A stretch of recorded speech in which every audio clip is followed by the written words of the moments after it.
हमारा टॉपिक जो चल रहा था students, the triangle and it's property चल रहा था, जिसमें एक्सरसाइज 6.4 आपके 4 क्वेश्चंस मैंने करा दिए हैं। आज हम 5th क्वेश्चन पे देखेंगे 5th क्वेश्चन में क्या करना है। Let's start the question number 5th। A tree is, question number 5 में a tree is broken at a height of 5 metre. मतलब एक ट्री है जो टूट गया है at a height of 5 metre from the ground से। मान लो एक ट्री है, ये क्या है आपका, ये आपका एक ट्री है, ये इसका ग्राउंड है, ठीक है। इस ग्राउंड से 5 मीटर की दूरी पर, ये है ना क्वेश्चन में, देखो आपसे बोल रहा है from the ground and is top touch the ground of a distance 12 metre. तो ये यहाँ से टूट के, ये वाला पेड़ यहाँ तक है ए, ये मान लो बी है, ये सी है, ये डी है। ये 5 मीटर की डिस्टेंस ये दे रखी है आपके 5 मीटर, मतलब 5 मीटर की डिस्टेंस से ये टूट गया है। इस डिस्टेंस से यहाँ टूट के ग्राउंड पे टच कर गया है। तो ग्राउंड से इस top touch the ground at a distance of 12 metre from the base of tree. Tree का जो बेस है इसे 12 मीटर की दूरी पे टच करा है। तो ये वाली आपकी लेंथ कितनी होगी, 12 मीटर। अब मैंने आपको एक बताई थी पाइथागोरस प्रॉपर्टी जो है, उसके थ्रू हम ट्राइंगल की, जो राइट एंगल ट्राइंगल है उसकी वैल्यू हम निकाल सकते हैं by using the Pythagoras property. By using Pythagoras theorem भी बोल सकते हो इसे आप, थ्योरम, जिसमें क्या होता है, जो आपकी हाइपोटेनिस होती है, मतलब हाइपोटेनिस हो गया आपकी BC, उसका होल स्क्वायर बराबर होता है आपकी लेंथ जो दे रखी है आपकी, इस लेंथ का स्क्वायर, मतलब BD का स्क्वायर प्लस बेसमेंट DC का स्क्वायर के बराबर होता है। ओके, तो BC का स्क्वायर तो हमें पता नहीं है, तो एक काम करते हैं, जब हमें पता नहीं है तो क्या हम करते हैं, let the length of BC की लेंथ आपने x मीटर मान ली। तो ये क्या हो गया आपका x मीटर, क्या हो गया आपका x मीटर। तो यहाँ पे x स्क्वायर हो गया। BD कितनी है, BD 5 है, 5 का स्क्वायर प्लस DC 12 का स्क्वायर। तो ये आपको क्या निकल गया, 5 5 जा 25, 12 12 जा 144। एक्स स्क्वायर जो दोनों को ऐड करा, 5 4 9 4 2 6 1।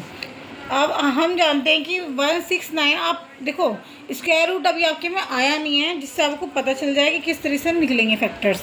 तो आप क्या करोगे, आप मल्टीप्लाई करोगे, जैसे 15 15 या 225 होते हैं, उससे कम का 14 का करके देख ले। तो 14 में 4 4 16 6 आता है, 13 का करके देखा तो 13 की मैंने 13 में मल्टीप्लाई करके देखी, 3 3 9 3 3 1 9 6 1, आगे 169। तो इसका मतलब ये स्क्वायर रूट किसका हो गया, 13। तो x की वैल्यू कितनी होगी, 13 मीटर। तो आपकी ये जो लेंथ आ गई वो आ गई 13 मीटर, ठीक है। जो पेड़ टूट के नीचे गिरा है ना, उसकी लेंथ आ गई। अब क्वेश्चन पे वापस आते हैं। क्वेश्चन में लास्ट में क्या पूछा है आपसे, find the original height of the tree. मतलब ओरिजिनल हाइट तो इतनी थी ना, तो इसकी हाइट की वैल्यू पूछी है। तो the original height of the tree, original height of the tree की कितनी होगी, देखो AB प्लस BD। अब AB तो वो हो गया जो पेड़ टूट के नीचे गिर गया, तो AB बराबर किसकी हो गया, BC के प्लस BD। तो हमारी BC कितने आ गए, जो पेड़ ऊपर से टूट के नीचे गिर गया तो वो होगा ना AB, तो वो आ गया आपके 13 प्लस BD, और बाकी बची पेड़ की लंबाई कितनी थी, 5। तो दोनों मिला के कितना आ गया, 80 मीटर। तो ओवरऑल टोटल ट्री की जो हाइट होगी वो हो गया 18 मीटर। नेक्स्ट क्वेश्चन है आपका, देखो ये क्वेश्चन आपका 5th क्वेश्चन कराया मैंने पूरा का पूरा, ठीक है। आपको क्लियर समझ में आ गया है, कोई प्रॉब्लम है तो आप कमेंट बॉक्स में लिख के भेज सकते हो। नेक्स्ट क्वेश्चन है आपका 6th क्वेश्चन। 6th क्वेश्चन में आपको देखो क्या कह रहा है, angle QNR of A triangle PQR। इस ट्रायंगल PQR के 2 एंगल हैं Q और R। अब इन तीन आपको कंडीशन दे रखी है, 3 कंडीशन दे रखे हैं, जिसमें आपसे बोला है right which of the following is true, कि कौन सी कंडीशन ट्रू है। अब आप एक प्रॉपर्टी जानते हैं ट्रायंगल की, sum property, triangle sum property, जिसमें आपको 2 एंगल्स पता होता है, तीसरा एंगल आपको फाइंड करना होता है। तो पहले हम ये फाइंड करेंगे, अगर ये एंगल राइट एंगल हुआ तो इनमें से 3 में से कोई एक प्रॉपर्टी आपकी करेक्ट होगी, क्योंकि राइट एंगल ट्रायंगल की जो प्रॉपर्टी है, पाइथागोरस प्रॉपर्टी, वो क्या कहती है कि जो 90 डिग्री का एंगल है उससे जुड़ी हुई जो लेंथ है, बेस है, वो दोनों का स्क्वायर का सम बराबर होता है तीसरी के स्क्वायर के। ओके, ये कंडीशन हमें निकालनी है। कैसे, देखो डायग्राम आपको दिया हुआ है, बाय एंगल सम प्रॉपर्टी। पहले एंगल सम प्रॉपर्टी के थ्रू हम थर्ड एंगल निकाल लेंगे। थर्ड एंगल हमारा क्या निकलता है, क्या होता है आपका थर्ड एंगल में, तीनों एंगल का सम, मतलब angle P plus angle Q plus angle R equal to क्या होता है, तीनों एंगल का सम बराबर होता है 180 डिग्री। ये है हमारे angle sum property of the triangle. तो एंगल P मुझे पता नहीं है, एंगल Q है 25 डिग्री और एंगल R है 65 degree equal to 180 degree. Angle P plus दोनों को ऐड कर दिया, 5 5 10 6 2 8 9 90 डिग्री 180। आप किसी भी वेरिएबल की वैल्यू निकालने के लिए जो उसके साथ कोई भी डिजिट अटैच है उसको दूसरी साइड लेके जाएंगे, जिसकी वजह से उसका साइन चेंज हो जाएगा। तो एंगल P इजिकल टू 180 में से 90 गए, बचा 90 डिग्री। ये आ गया एंगल P, इसका मतलब क्या आ गया 90 डिग्री। जब 90 डिग्री आ गया तो इसका मतलब ये प्रॉपर्टीज़ को सेटिस्फाई करता है, पाइथागोरस प्रॉपर्टी को। तो नाउ क्या होता है, जो जहाँ पर राइट एंगल बनता है वो हमारे साइड वाली उसकी हाइट होती है और उसकी साइड वाला बेस होता है। तो QP² plus RP² is equal to क्या हो गया, QR²। तो अब हम देखेंगे ये वाली प्रॉपर्टी कौन सी फाइंड हो रही है इन तीनों में से। ये तो नहीं हो रही, देखो PQ² प्लस QR नहीं है यहाँ पे, ठीक है। तो ये फर्स्ट प्रॉपर्टी तो नहीं है, ट्रू नहीं है। Second PQ² plus RP² is equal to QR², इसका मतलब सेकंड प्रॉपर्टी इज़ करेक्ट। तो यहाँ पे लिखेंगे सेकंड इज़ करेक्ट, मतलब सेकंड कंडीशन जो है करेक्ट है। तो इस तरीके से इस क्वेश्चन को निकालेंगे। नेक्स्ट क्वेश्चन है question number 7, find the parameter. 7 question में आपसे बोला है find the parameter of the triangle. Triangle नहीं था, क्वेश्चन में था रेक्टेंगल, RECTANGLE, रेक्टेंगल। देखो question, find the parameter of rectangle whose length, जिसकी यहाँ पे लेंथ दे रखी है 40 centimetre and a diagonal is 41 centimetre. तो रेक्टेंगल कैसे बनता है, ये हमारा हो गया रेक्टेंगल जिसकी डायगोनल साइड दे रखी है और जिसकी लेंथ भी हमें दे रखी है, हुज लेंथ। तो ये लेंथ हमारी कितनी होगी 40 सेंटीमीटर, डायगोनल लेंथ कितनी होगी 41 सेंटीमीटर। हमें ये वाली निकालनी है, इसे मान लो हमने x सेंटीमीटर मान लिया, ठीक है। सेम जो भी ट्राइंगल वाली प्रॉपर्टीज़ होती है ना किसी की भी, तो हम उसे पाइथागोरस प्रॉपर्टी से उसकी थर्ड वैल्यू हम निकाल लेते हैं। तो bye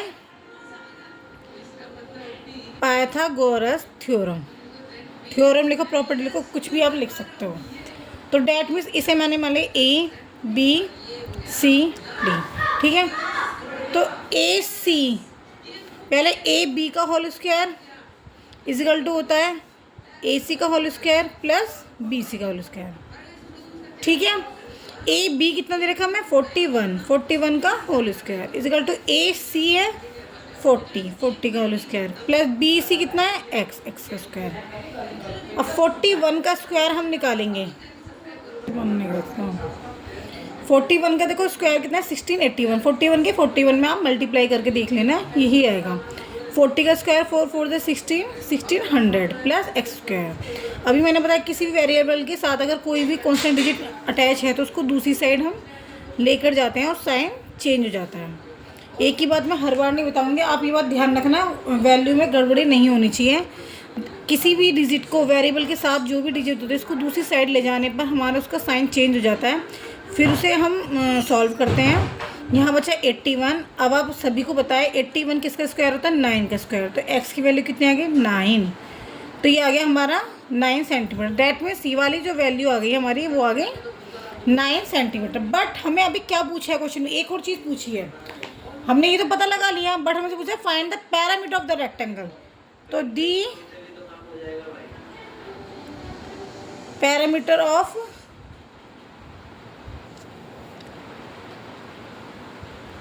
rectangle is equal to, formula क्या होता है, गैस करके बताओ क्या है formula.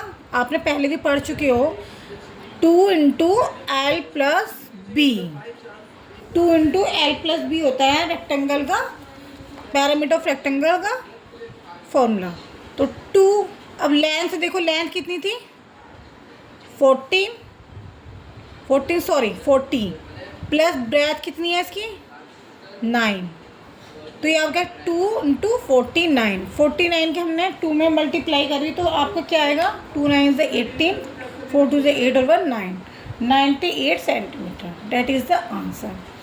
Step by step question करोगे, हर एक वैल्यू को देखोगे तो आपको क्वेश्चन में कोई दिक्कत नहीं आएगी।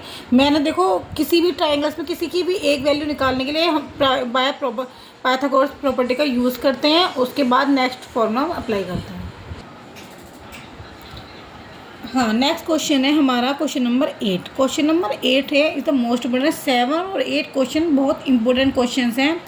कुछ क्वेश्चन मैं आपको बता दे रही हूँ। इस एक्सरसाइज का क्वेश्चन नंबर 1 भी इंपॉर्टेंट है, सेकंड भी इंपॉर्टेंट है, मोस्ट इंपॉर्टेंट और थर्ड भी। और 7 और 8 ये कुछ क्वेश्चन हैं जो बहुत मोस्ट इंपॉर्टेंट हैं, तो इनको प्रिपेयर रखना, पेपर में एग्जाम में आ जाते हैं।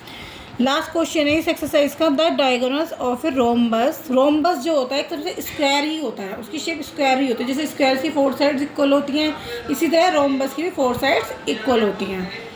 तो इसमें क्या बोला है, मीज़र उनके डायगोनल्स दे रखे हैं। तो स्क्वायर के जो डायगोनल्स हैं, आप देखो ये मैंने यहाँ पर डायगोनल्स ड्रॉ करे हैं, ये डायगोनल्स है। तो डायगोनल्स का मतलब होता है वो एक मिड पॉइंट्स में मिलते हैं।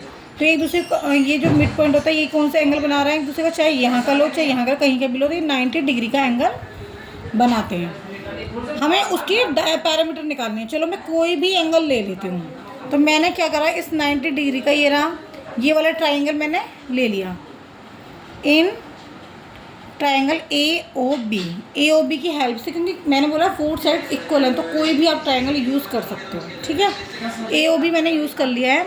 तो ए ओ बी का मतलब है, मुझे पहले ये तो पता ही नहीं है, डायगोनल्स ही तो पता है मुझे, ये तो पता ही नहीं है इनकी साइड्स वगैरह क्या है। तो मैं क्या करूँगी, पहले मैं ए ओ निकालूंगी, मतलब ओ ए निकालूंगी। तो ओ ए, ध्यान से देखिएगा, ओ ए हमारा कैसे निकलेगा। मैंने बोला था ये जो डायगोनल से एक दूसरे को एक मिड पॉइंट पर इंटरसेक्ट करते हैं, तो इसका मतलब दोनों की साइड्स इक्वल हैं। तो ओ ए इजिकल टू होगा इस पूरी ए सी का हाफ ए सी, इस पूरी ए सी का हाफ होगा। तो 1/2 ए सी हमें जो दे रखी है, देखो मैं आपको यहाँ लिख देती हूँ। ए सी बराबर दे रखा है 16 सेंटीमीटर, और आपका बी डी दे रखा है आपको 30 सेंटीमीटर। 2 साइड्स डायगोनल्स की आपको दे रखी हैं। ए बी सी डी आप अपने तरीके से कैसे भी मान सकते हो, आंसर में कोई गलती नहीं होगी, कोई गलत आंसर नहीं आएगा। वो आप अपने पास से उनकी variable A B C D जो है वो आप चेंज कर सकते हो, कुछ भी रख सकते हो। 1/2 ए सी कितना है 16, तो 2 8 जा 16। तो आपकी ओ ए इक्वल टू होगी 8 सेंटीमीटर। क्लियर है। अब इसी तरीके देखो, इस ट्राइंगल में अब मुझे ओ भी और चाहिए, तो ओ भी बराबर क्या आ गया, इस पूरे डायगोनल्स का हाफ, 1/2 बी डी, इसका हाफ हो गया। तो 1/2 बी डी कितना है आपका, जो डायगोनल दे रखा है 30 सेंटीमीटर। कट करेंगे, 2 1 जा 2, 2 5 जा 10, डेट मीन्स ओ बी आपका आ गया 15 सेंटीमीटर। हाँ, अब मैंने देखो यहाँ पे क्या किया था, ये दोनों वैल्यू निकाल ली थी आपकी। तो वैल्यू जब दोनों पता चल गई, अब क्या करेंगे, तीसरी वैल्यू निकालेंगे। मैंने आपको बोल दिया, जब 2 वैल्यू हमें नोन हो तो, और ट्राइंगल राइट एंगल ट्राइंगल बन रहा हो, तो हम पाइथागोरस प्रॉपर्टी का यूज़ करते हैं। तो पाइथागोरस प्रॉपर्टी में हम क्या लगाएंगे, ओ ए का स्क्वायर प्लस ओ बी का square is equal to A B का स्क्वायर। तो ए बी का स्क्वायर इज इक्वल टू होता है ओ ए का स्क्वायर प्लस ओ बी का स्क्वायर। ओके, क्योंकि ट्राइंगल जो बनाता है उसके सामने वाला जो होता है वो हाइपोटेन्यूस होती है लेंथ। ए बी, अभी देखो ए बी तो मुझे पता ही नहीं है, तो मैंने क्या करा, ए बी को एक्स मान लिया। आप मानो मत मानो वो आपकी मर्जी, आप ए बी को ए बी भी लिख सकते हो, आप ए बी ही लिख लो।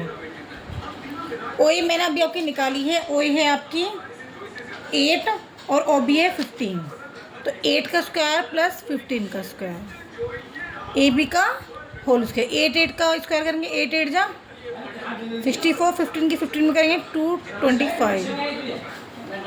ओके, ये आप स्क्वायर डायरेक्ट मत लिखो, आप मल्टीप्लाई करके भी देख सकते हो। ए बी का स्क्वायर हम दोनों को ऐड कर देंगे, 5 4 9 6 2 8 2। अब आप ये देखोगे कि 2 8 9 किसके स्क्वायर आ रहा है, बाय पाइथागोरस थ्योरम। हमने प्रॉपर्टी लगाई। अब ये देखो, मैंने देखो 15 का लिखा था, 15 का क्या था 2 2 5, तो 16 तो हो नहीं सकता, 16 में क्या था 6 6 36 आएगा। 17 मैंने देखो यहाँ मल्टीप्लाई करके देखी तो 289 है, तो डेट मीन्स इसका स्क्वायर आ गया आपका 17 का स्क्वायर। तो A B square is equal to आ गया 17, सॉरी ए बी आ गया हमारा 17, तो 17 सेंटीमीटर आ गया।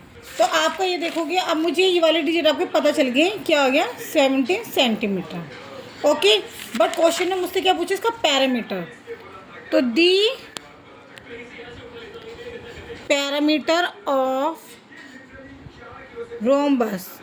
अब रोम्बस का पैरामीटर अभी मैंने आपको देखो बताया था क्लियर कि रोम्बस मतलब लाई का स्क्वायर। तो स्क्वायर का पैरामीटर क्या होता है 4 इंटू साइड। तो 4 इंटू साइड मतलब 4 इंटू साइड का मतलब होता है इसकी जो साइड है, तो ये साइड जब एक 17 है तो स्क्वायर मतलब 4 साइड इक्वल होती हैं, तो साइड सही आपकी 17। तो ये आ गया आपका 68 सेंटीमीटर पैरामीटर। ओके, अब ये क्लियर देखो, मैंने आपको क्वेश्चन समझा दिया है। अगर आपको क्वेश्चन में कोई भी परेशानी, कुछ भी आपको प्रॉब्लम आ रही है या क्वेश्चन समझ में नहीं आ रहा, तो आप प्लीज़ मेरी वीडियो को ध्यान से देखिए, क्वेश्चन को समझिए। नहीं समझ में आता तो कमेंट बॉक्स में आप लिख के भेजिए क्वेश्चन एक्सरसाइज, उसका क्वेश्चन नंबर। ओके, और प्लीज़ मेरे चैनल को लाइक करें, शेयर करें, सब्सक्राइब करें। Thank you students, thank you.